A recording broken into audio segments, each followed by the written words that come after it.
할렐루야. 여러분 반갑습니다. 오늘은 9월 30일 수요일 수요 예배 말씀을 나누도록 하겠습니다. 오늘부터 이제 명절이 시작이 되는데 이 추석 명절 기간 동안에 여러분들이 건강하게 또 코로나 안전하게 이렇게 명절을 이렇게 잘 가족 간에 소통하면서 좋은 그런 그 명절이 될 수 있기를 바랍니다. 자, 오늘 나눌 하나님의 말씀은 마태복음 8장 18절에서 27절에 있는 말씀을 가지고 주여 우리를 구원하소서라는 주제로 설교를 하겠습니다. 먼저 그 본문 말씀의 내용을 한번 정리해서 소개를 하겠습니다. 18절 말씀에 보면 예수께서 무리가 자기를 애워사는 것을 보시고 건너편으로 가기를 명하시니라. 예수님께 그 호기심 또 관심을 가진 많은 무리들이 이제 예수님께로 모여들었습니다. 군중들이 이제 점점 더 많아지는 것을 예수님이 보시고 또 제자들에게 명예해서 호수 건너편으로 가자고 이렇게 말씀을 하셨습니다. 이때에 이제 한 서기관이 19절에 보면 한 서기관이 나와 예수께 아뢰되 선생님이여 어디로 가시든지 저는 따르겠습니다. 이런 말을 했어요. 예수님이 이제 제자들과 군중들이 이렇게 나오는 것을 보고 건너편으로 제자들과 함께 이동하시려고 할 때에 한 서기관, 이 서기관은 종교에 관한 그 전문적인 지식이 있는 종교학자에 해당이 됩니다. 이 한 서기관이 예수님을 따라가려고 자기도 예수님을 따라가도 되느냐 이렇게 이제 질문을 한 것이죠. 주님이 가시는 곳이면 어디든지 저도 같이 가겠습니다. 이것이 한 서기관의 그 예수님에 대한 그 질문이었습니다. 이때에 예수님께서 뭐라고 말씀하시냐 하면은 20절인데 예수께서 이르시되 여우도 굴이 있고 공중에 새도 그치가 있으되 인자는 머리 둘 곳이 없다 하시더라. 예수님이 이 서기관에게 아주 단호하게 말씀을 하셨습니다. 서기관, 자네는 고생할 각오가 돼 있는가? 또 당신도 알다시피 예수님과 그 제자들 우리는 이 좋은 그런 그 거처, 호텔 이런 데 머무는 것이 아니다. 그러면서 비유로 하신 말씀이 여우도 굴이 있고 공중에 새도 거처가 있는데 우리는 인자는 머리 둘 것이 없다.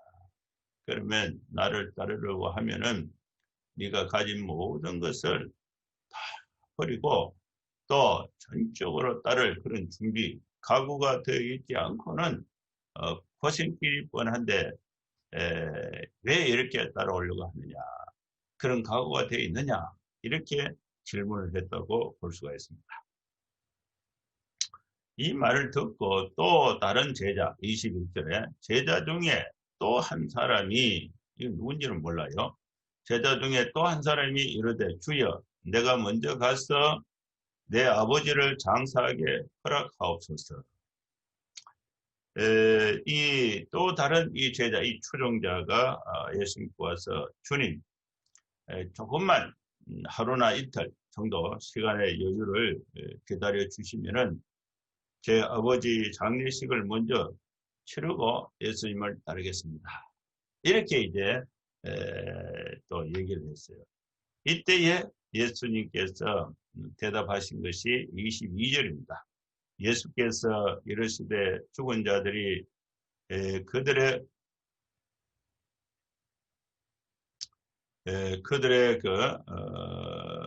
죽은 자들을 장사하게 하고 너는 나를 따르라 하시니라.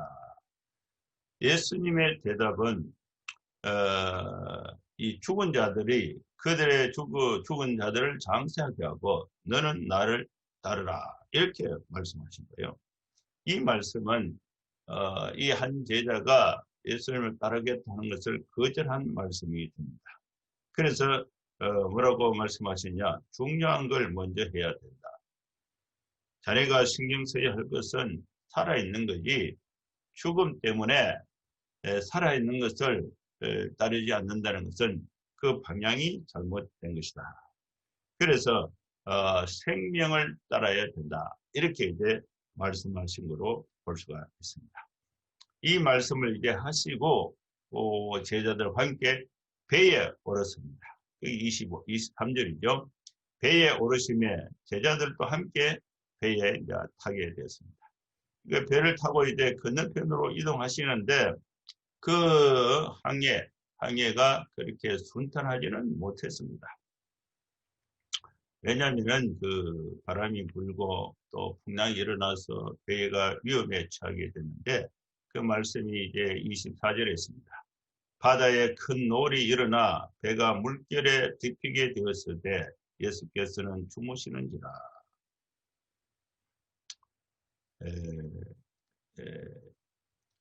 예수님이 이제 주무시고 배가 이제 위험에 처해 있는데 이때에 이제 이 제자들이 예수님을 깨워요. 그 제자들이 나와 깨우며 이르되 주여 구원하소서 우리가 죽겠나이다.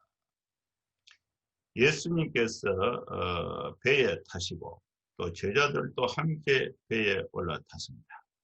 그리고 이제 이 일행은 큰 심한 이 폭풍우에 휩싸였고 또 물 파도가 배 안에까지 몰아쳤습니다. 그런데 이제 그 상황이 아주 위험하게 됐는데 이때도 예수님은 이렇게 주무시고 계셨다. 그래서 완전히 예수님이 이제 깊은 잠에 빠지셨다고 볼 수가 있습니다. 이때 제자들이 예수님을 깨우시면서 애원했습니다. 예수님 우리를 살려주세요. 이러다가 우리가 다 물에 빠져 죽게 되겠습니다. 이때 이제 예수님이 이제 깨어나셔서 이 제자들에게 하신 말씀이 26절입니다. 예수께서 이르시되 어찌하여 무서워하느냐 믿음이 적은 자들아 하시고 곧 일어나 바람과 바다를 꾸짖으시니 아주 잔잔하게 되거늘.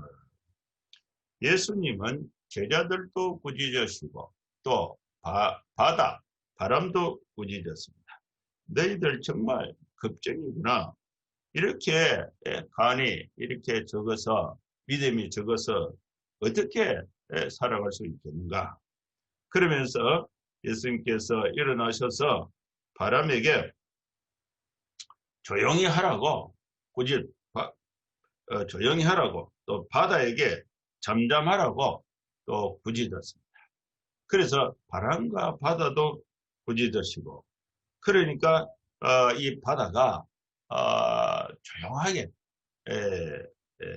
됐습니다. 이 사건이 있고 나니까 제자들이 이제 깜짝 놀랐어요. 깜짝 놀랐는데 그 말씀이 27절에 있습니다. 그 사람들이 놀랍게 여기에 이르되 이가 어떠한 사람이기에 바람과 바다도 순종하는가 하더라. 제자들이 이제 깜짝 놀라서 눈을 비비면서 다시 바다를 바라봤는데 이게 도대체 어떻게 되겠냐. 그렇게 위험하게 불던 이 풍랑이 예수님이 꾸짖으셨으니까 조용하게 잔잔하게 된 것입니다. 그래서 두 가지 사건을 골랐어요. 하나는 바다가 잔잔하게 된 것도 놀랍고 또 바다를 잔잔하게 만드신 그 예수님이 누구신가? 이 바람이랑 바다가 또 이 예수님의 명령에 이렇게 복종해서 잔잔하게 되니까 이가 어떤 사람이기에 예수님에 대해서 참 놀라운 그런 마음을 갖게 되었습니다. 이 말씀이 이제 본문에 있는 말씀이에요. 이 말씀을 가지고 우리가 세 가지 교훈을 메시지를 하나님으로부터 듣고자 합니다. 우리 모든 성도들은 예수님을 구주로 믿고 살아가고 있음에도 불구하고 세상이라는 풍랑과 바다 가운데 우리가 살고 있습니다. 그래서 우리는 두 시선이 있습니다. 예수님을 바라보는 믿음의 시선이 있고, 또 내가 현실적으로 어려움에 직면한 현실의 파도에 직면해 있습니다. 여기서 우리가 예수님을 잊어버리고 이 현실의 그 강한 파도 방향에 우리의 믿음이, 우리의 그 마음이 집중이 될 때는, 그때는 두려움이 생기고 예수님을 잊어버린 것입니다. 이때 우리는 어떻게 해야 되는가? 이 제자들이 위험에 처했을 때에 예수님을 깨워서 예수님께 부르짖었던 그 기도가 뭐냐? 주여, 우리를 구원하소서. 이 어려움에서 우리를 구원해달라. 여기서 말하는 구원은 영생에 이르는 구원, 이것을 포함해서 크게는 그런 측면이 있지만은 이 짧게 근시안적으로는 지금 배가 풍랑에 뒤집어져서 위험에 처하게 되는데 그 위험에서 구해야 달라. 그런 이 좁은 의미가 더 강조되어 있다고 볼 수가 있습니다. 오늘 우리 성도들은, 우리 모두는 현실의 생활 속에서 직장과 또 삶과 또 여러 가지 경제 활동 가운데 또 이렇게 사업과 직장 속에서 내가 스스로 해결할 수 없는 두려움, 어려움, 위기에 처할 때가 있습니다. 이때에 예수님을 깨워서 주여 우리를 구원하여 주소서. 이것이 바로 제자들이 예수님에게 요구했던 그런 내용이라고 볼 수가 있습니다. 자, 이 말씀에서 우리는 세 가지 하나님의 말씀을 본문에서 듣고자 합니다. 우리는 예수를 따르는 사람, 우리가 예수님을 구주로 믿고 따를 때에 우리가 그 예수님을 따르는 그 궁극적인 그 목적이 어디에 있는가? 그 방향성, 그 목적을 분명하게 가져야 합니다. 그런데 예수님을 따르려 했던 이 서기관과 또 한 제자, 그리고 또 예수님의 직접 제자들, 이 사람들은 예수님에게 기대하는 것이 있었습니다. 먹는 문제, 입는 문제, 또 일신상의 또 현실적인 이 어려운 문제를 예수님 통해서 해결하고자 하는 그러한 그 목적이 앞장서서 예수님을 따르게 됐습니다. 그래서 예수님께서 생계의 문제, 또 현실의 문제를 쉽게 해결하고자 예수님을 따르는 그 서기관과 또 한 제자에게 하신 말씀이 여우도 굴이 있고 공중의 새도 거처가 있다. 근데 예수님은 머리 둘 것이 없다. 나는 집이 없다. 그리고 또 집을 만들어 주기 위한 그런 목적을 갖고 있지도 않다. 그래서 예수님을 따를 때에 우리는 예수님이 내 마음을 위로해 주기 때문에 예수님을 따른다. 또 찬송을 하면 마음이 좀 평안해진다. 염려가 좀 없어진다. 그리고 또 힘들고 어려울 때에 병을 좀 고쳐달라. 이런 그 목적. 그리고 또 내가 아파트 생활하는데 집에 집을 좀 마련하게 해달라. 그런 그 목적, 그런 기도가 필요 없는 것은 아니에요. 그런데 그것이 예수님을 따르는 궁극적인 목적이 되는 것은 그 근본적인 믿음의 자세가 잘못됐다고 볼 수가 있습니다.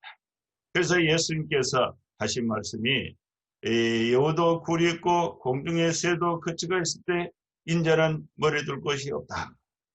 그래서 우리가 예수님을 따를 때에 그 예수님을 믿고 따르는 궁극적인 목적은 예수님 안에 영생의 말씀이 있기 때문에 영원히 먹고 사는 양식, 영생에 이르는 길, 영원에 거하는 거처, 그것이 바로 예수님 안에 있는 것입니다. 그래서 우리가 예수를 따를 때는 예수님 안에 영생의 말씀을 믿고 따르는 그 바른 자세가 필요하다고 볼 수가 있습니다. 그 다음에 그 두 번째 예수님을 따를 때에 22절의 그 말씀에서 찾아볼 수 있는데요. 예수께서 이르시되 죽은 자들이 그들의 죽은 자들을 장사하게 하고 너는 나를 따르라. 한 제자가 예수님을 따를 때에 예수님의 그 말씀을 듣고 따르고 싶은 그 간절한 마음이 있습니다. 그런데 자기 현실에 보니까 연로하신 아버님이 또 이렇게 이렇게 초상이 나서 아버지 장례를 잘 이렇게 치르고 예수님을 따를 수 있도록 예수님 그렇게 허락해 주십시오. 이것이 이제 한 제자가 예수님께 요청한 말인 것입니다. 여러분, 우리가 하나님을 제외하고 우리 인간 사회에서 가장 중요하고 가장 우선해야 될 것이 무엇인가? 자녀로서 아버지의 임종을 보고 아버지의 유언을 받고 아버지의 죽음에 장례를 치르는 것이 그 어떤 것보다 우선이 되는 것입니다. 여러분, 우리나라도 이 법이 관습적으로 적용이 되고 있습니다. 아무리 급한 일이 있다 할지라도 아버지가 돌아가셨다. 그러면은 무조건 가는 거예요. 아버지의 그 장례를 치르기 위해서 며칠간 자동적으로 휴가가 되고 그것이 최우선이 되는 것입니다. 사업을 하다가도 아버지가 돌아가셨다 그러면 중단하고 가게 되고 군대에 근무하다가도 아버지가 돌아가셨다 그러면 적극적으로 아버지 장례에 가게 되는 것입니다. 그것이 우리 인간적인 측면에서 봤을 때에 가장 큰 우선적인 것입니다. 그것보다 더 급한 것은 없어요. 최고로 중요한 것이고 최고로 우선을 가져야 할 그 삶의 태도가 아버지의 임종과 아버지에 대한 장례인 것입니다. 그런데 그것을 예수님과 따르는 것과 비교했을 때에 여기서는 또 이 상대 가치, 절대 가치에 있어서 절대적인 가치를 예수님에게 우선을 가져야 한다. 이것이 예수님께서 하신 말씀인 것입니다.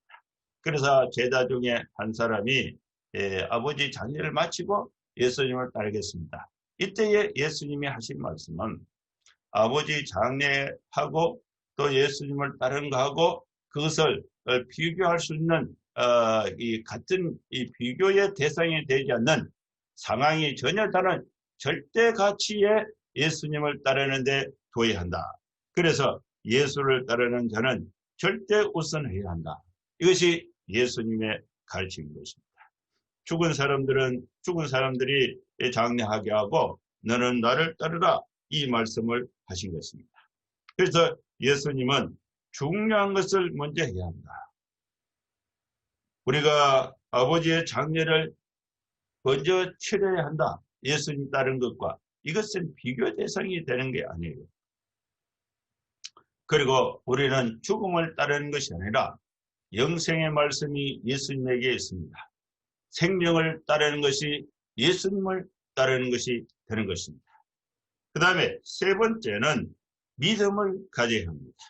예수님에 대해서 믿음을 가질 때에 믿음을 크게 가져야 합니다. 예수님과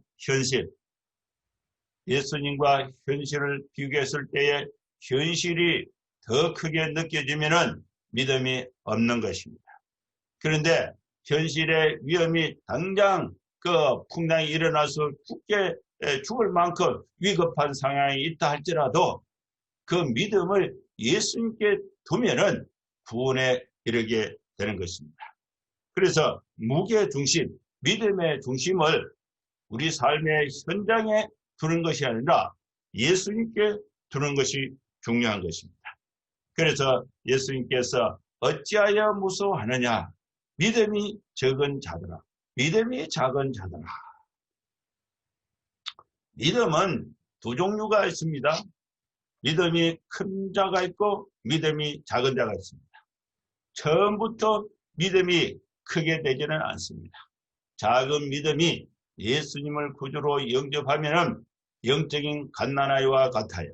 그래서 예수님을 바라보면서 그 믿음을 조금씩 키워야 하는 것입니다. 그래서 이 믿음은 근육과 같아서 연습을 하면은 강하게 커가는 것입니다. 제가 한 3년, 4년 전에는 3년, 4년, 한 5년 됐네요. 한 4년, 5년 전에는 제가 이 몸무게가 84kg 정도 나갔습니다. 그래서 턱걸이를 하려고 철봉에 딱 매달리면은 딱 잡는 순간에 그냥 힘이 없어서 툭 떨어져 버렸어요. 그래서 이 턱걸이를 하나도 못했어요. 그런데 이제 금식을 하면은 연말에 금식하면은 몸무게가 좀 이렇게 한 4, 5kg 이렇게 빠져요. 한 3, 4일 금식하면은. 그러면 이제 한 2kg 정도를 회복하고 3kg 정도는 빠진 상태에 거기서 이제 잘 조정하고 음식 조절하고 또 운동하고 해서 3kg 뺀 상태에 1년을 유지합니다. 그러면 또 1년 후에 또 금식하고 또 한 3kg 빠진 상태에 1년을 유지하고 그래서 한 3년을 반복하니까 몸무게가 10kg가 빠진 거예요. 그래 지금은 이제 74kg 정도 이렇게.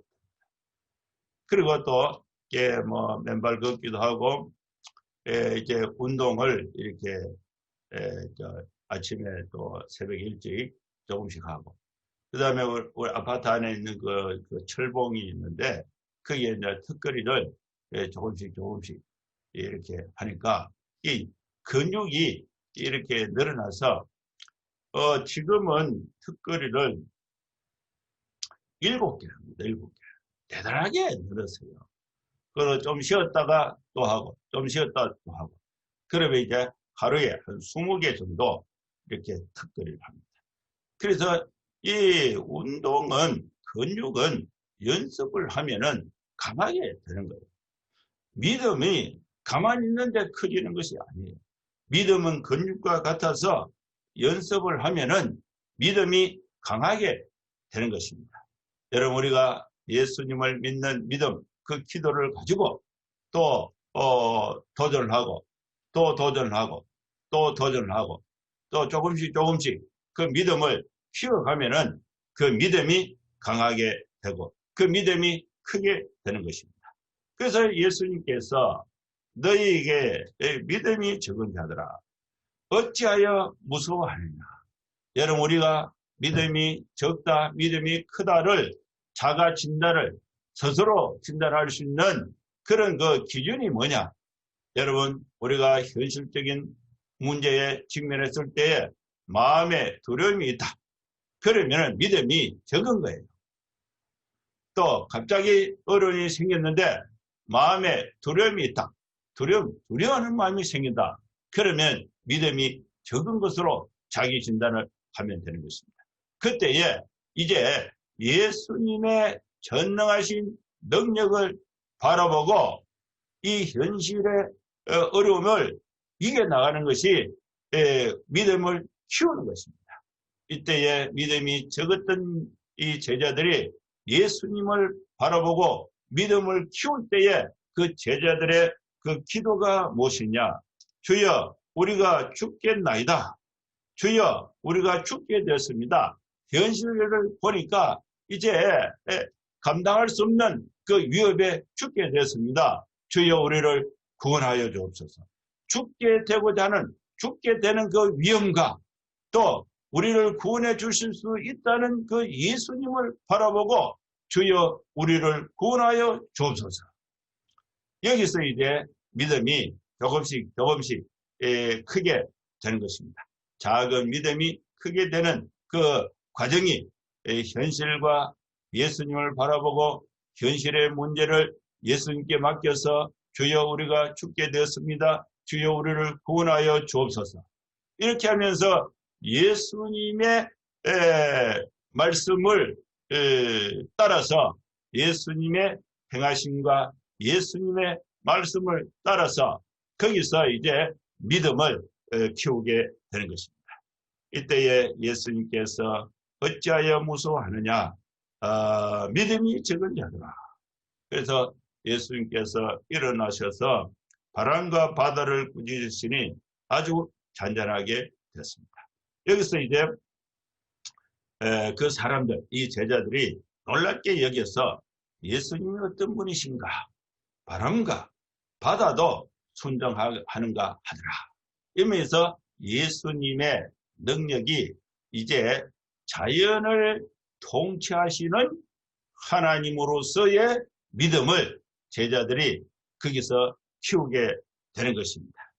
여러분, 우리는 모든 상황 속에서 크고 작은 어려움이 있을 때에 그 문제에 몰입이 되어서 예수님을 잊어버리는 것이 아니라 그 문제를 예수님께 가지고 가서 예수님으로부터 주여 우리를 구원하여 주옵소서, 이 기도를 통해서 예수님이 하시는 일들을 보면서 예수님에 대한 그 믿음의 영역을 키워갈 수 있는 우리 성도들 될 수 있기를 주의 이름으로 축원합니다.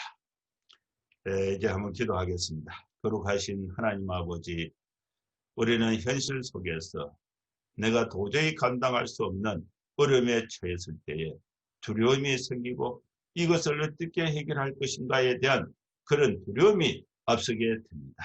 이때에 우리는 예수님을 바라보고 주여 우리가 죽게 되었나이다, 우리를 구원하여 주옵소서, 이렇게 기도하고 예수님의 구원을 옆에서 보면서 믿음이 작은 자들에게서 믿음을 키워갔던 제자들처럼 우리가 현실 생활 속에서 예수님께 기도하면서 예수님이 나를 통해서 행하신 일들을 보면서 우리의 믿음을 점점 키워서 장성한 믿음의 분량에 이를 수 있는 우리 모든 성도들 되게 하여 주시옵소서.